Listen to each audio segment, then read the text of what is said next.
I might sound like a broken record at this point, but I have been using the iPhone 11 for about 3 years now. Not because I want to, but because I've not had any reason to actually upgrade my phone. In fact, there was something I said recently. I was like, I would rather get an iPad before I change my phone. That's because to me, a phone is not something I actually value as much, especially the fact that my other devices actually have similar things. I think the only thing that this has is like regular phone calls. That's basically it. Every other thing is in my iPad and is my MacBook. But for once, I actually found that I might want to upgrade. Low-key felt like I should upgrade. And what I found myself doing a lot these days, and that's what I'm trying to share in this video, is just one thing: research.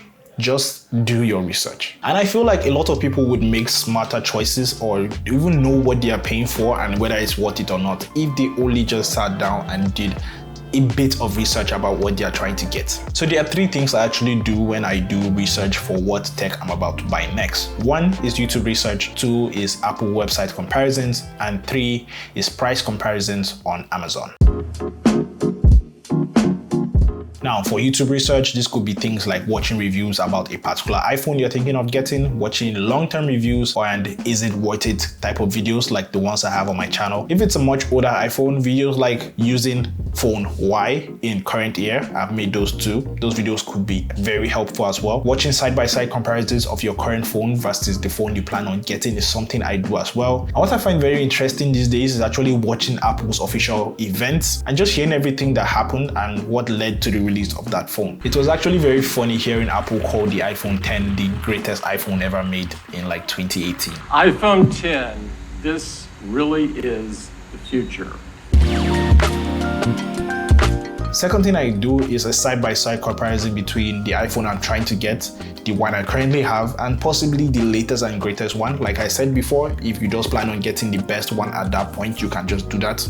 There's no whole point of watching this video if you plan on getting the best iPhone. So this is very simple. All you have to do is go to Apple's official website, head down to the iPhone section. You see a button there where it says compare iPhone. Here you would find 3 slots. You can just pick whatever iPhone you want to compare.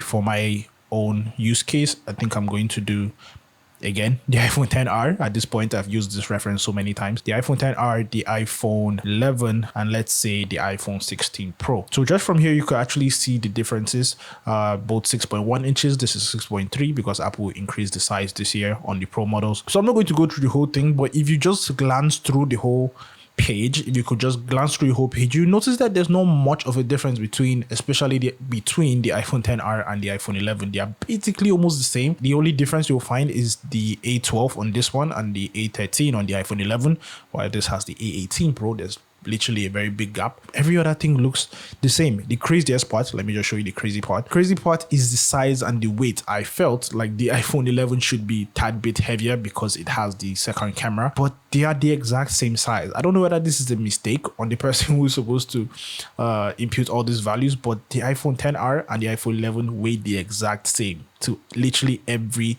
gram. Let me just say switch to the iPhone 12. You probably see a difference between these two clearly. On the A14, you have 16 core neural engine, while this has 8. So definitely going to the iPhone 12 is a much better option than going to the iPhone 11. And this is something I find myself preaching to a lot of people. So lastly, let's say you have done your research, you have found that the phone you're trying to get is actually worth getting. The last thing I try to do is a price comparison, because sometimes you could be paying way more for something that's not actually worth it. And at the same time, you could actually find that you could get something better for just a little bit more. All right, so this is what I mean. On the used market right now, that's on Amazon renewed, you can get the iPhone XR for around 850 USD and the iPhone 11 around 894 USD. This is a $44 increase, but if you think about it, just from the research we did, clearly you're not getting much for the extra $44 you're paying. But if you check out the iPhone 12, clearly to not be as cheap as you'd expect, but the iPhone 12 is around 235 USD. And to be honest, I feel like just from the research we did, this is a lot more price to value ratio. It has a better price to value ratio than the iPhone 11 because there's actually a difference between the iPhone XR and the iPhone 12. But although it's going for a little bit higher, than the iPhone 11, like a $35 increase. That's like in total, that's approaching $100 increase. But to me, I feel like this is a way better option, and you probably do better with this than the iPhone 11. Yeah, I hope this makes sense. So I know this whole thing might sound like a lot and possibly sound like a rant at this point, which clearly it is. I just try to structure it in a way that would actually make sense. Know what you're trying to get, know what you're paying for, do your research. Even if it's not much, just do a bit of research, and yeah, just save money basically. Thank you guys for watching, and I will see you guys in the next video.